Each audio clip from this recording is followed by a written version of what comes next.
I'm so happy to see both of you. I have such punctual friends. I mean, it is on the I dot. know, 10 o'clock on the I dot. am like, I am. This is how I choose my friends, by the way. Who is You're listening to Two Friends, Two Poems, the podcast where friends read poems to each other just to see what happens. My name's Tom. This was my idea. And today we have part one of a very special three friend episode with Atlanta actor, writer, director, and just basic theater legend Tom Key. We read poems by Emily Dickinson, Gwendolyn Brooks, and Margaret Atwood. But first, Tom's talking about poetry. Let's listen.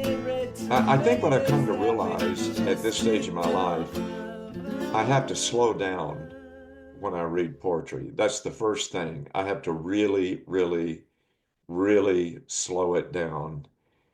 Almost like uh, it's almost like I have to internalize it and be ready to perform it as an actor before I can find where the rhythms are and sort of that different way that it functions.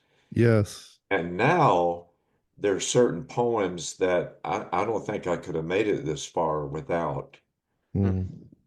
Yeah. particularly in the middle of the night or in the middle of a long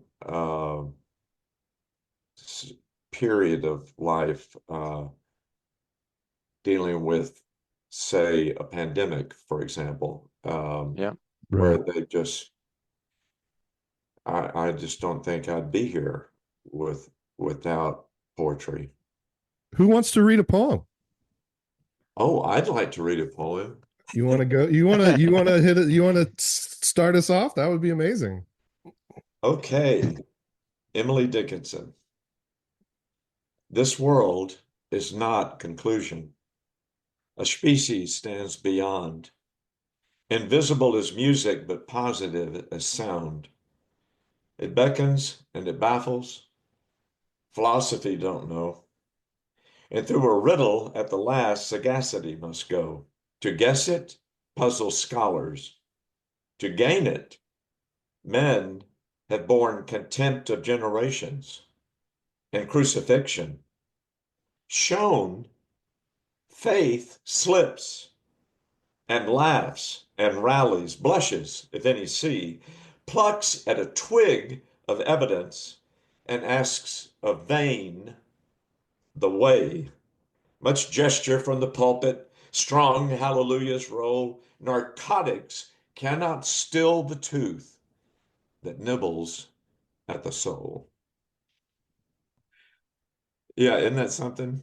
To me, what's so powerful about it is there's a presence beckoning to us, and it and you can't make this rational case for it. You can't be wise and certain Mhm. and rational and analytical about this.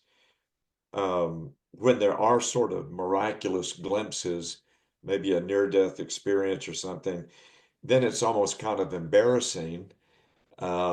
Faith shown, if we see what's happening there, faith slips and laughs, and we're sort of baffled with this evidence. And then we turn to certainty, strong gestures from the pulpit, Mhm. Hmm. strong hallelujahs roll. And then the ending to me is so powerful. Narcotics cannot still the tooth that nibbles at the soul. Yeah. She hasn't defined what does, if anything, stills the Mhm. tooth that nibbles at the soul.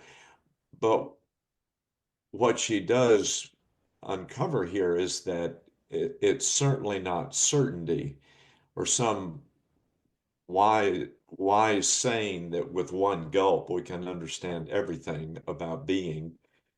Um, and it acknowledges this craving in our soul for what? I mean, some people might think this poem is a downer, but uh, Not it us. Not here. Not here, it buddy. gives me so much. You know, one of the things about reading, and then I think particularly in poetry, is how I know I'm not alone. Someone else thinking about this. Someone else was feeling this. And Absolutely. yeah, yeah. In particular with her, We Grow Accustomed to the Dark is a poem. I just can't imagine my continued existence without that. Oh, yeah. And the ability to grasp, she's one of the patron saints of continuing movement in hopelessness. Yeah. She's like Shackleton and Sisyphus. Yeah. Yeah. Yeah. There's something about her too, and something about that I think has drawn me to poetry is her defiance of logic like that, Yes. and her defiance of the things, those machinations. Like I think there are poems, and there's something about poetry that has been passed on. I love the use of the word species. Like Yeah. it's ingrained in not just human genetics, but in the genetics of everything living. So when we stand at the present, we have this in our infinite past and in our infinite future, uh, regardless of our level of understanding of it. Yeah. And it makes me feel so small, but also deeply comforted. Yeah. Yeah. And a part of. Yes, Yeah. A part of just a part. Exactly. a Yeah. part of. Yeah. Mm. And one other thing about the way this poem comes to a crescendo is her use of the word narcotics. And what I think is the most powerful narcotic is what she has just identified with much gesture from the pulpit, strong hallelujahs roll. I think certainty, the illusion of certainty, is maybe the greatest narcotic For to sure. to numb us from reality, Mhm. Yeah. to numb us from what's true, from what's real. Hmm. Yeah. I made myself laugh because you said certainty is our greatest narcotic, and I said for sure. Of that, I am certain. Yes, absolutely. Cool. So this is just a poem that came to me through social media. Someone posted it in response to current events. It's by Gwendolyn Brooks, and it's called To the Young Who Want to Die. Sit down, inhale, exhale. The gun will wait. The lake will wait. The tall gall and the small seductive vial will wait, will wait, will wait a week, will wait through April. You do not have to die this certain day. Death will abide, will pamper your postponement. I assure you death will wait. Death has a lot of time. Death can attend to you tomorrow or next week. Death is just down the street, is most obliging neighbor, can meet you at any moment. You need not die today. Stay here through pout or pain or peskiness. Stay here. See what the news is going to be tomorrow. Graves grow no green that you can use. Remember, green's your color. You are spring. That is so beautiful. Mm. That is so beautiful. It moves. One of the many things it does for me is it moves the image in my head of death from the Ghost of Christmas Future in Christmas Carol Mm-hmm. to an incredibly charismatic friend or acquaintance or neighbor um, that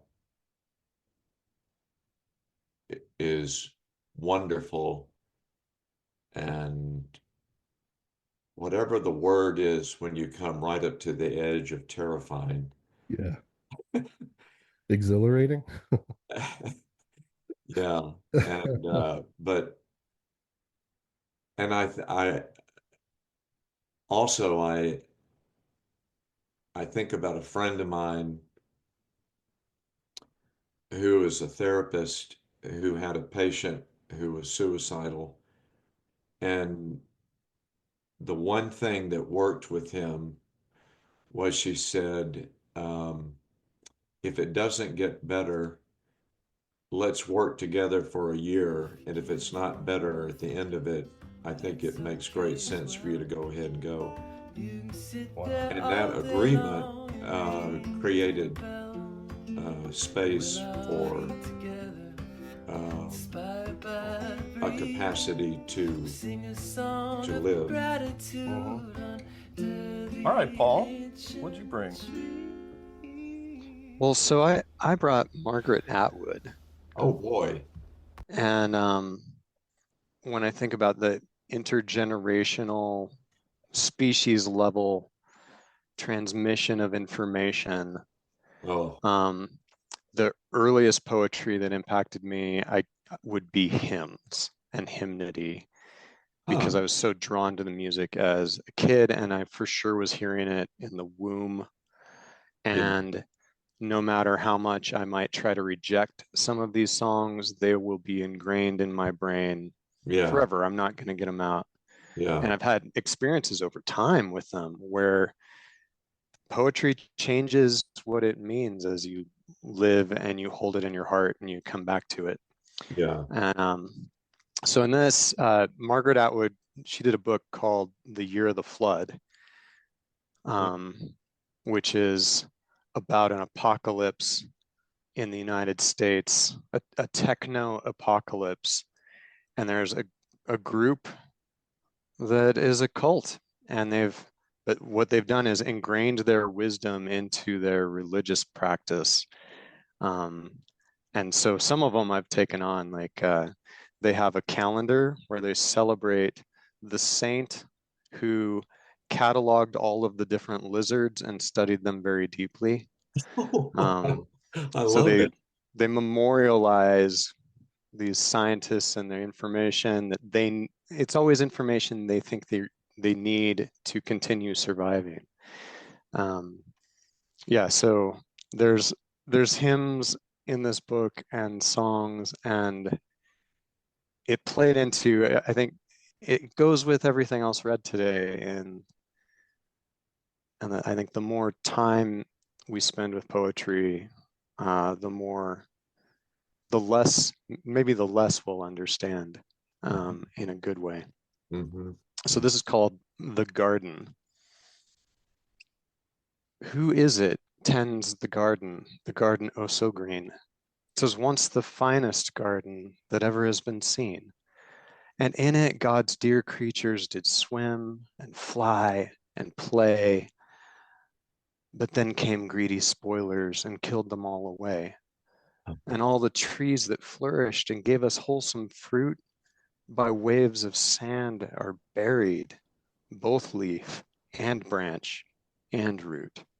And all the shining water is turned to slime and mire. And all the feathered birds so bright have ceased their joyful choir. Oh, garden, oh, my garden, I'll mourn forevermore until the gardeners arise and you to life restore. Wow. Oh. I keep telling my kids, I'm not a good gardener, but I tell my kids, and I believe this myself, that gardening is the ultimate act of protest. Like to go, I have this small square of land that I will make slightly better. I will participate in whatever life can happen right there. Wow. And I will not let politics. I will not let anything else impact it. It's just a pact that I have with that patch of land. Wow. That's wonderful. That's a wonderful protest, and it's an incredible poem. Golly.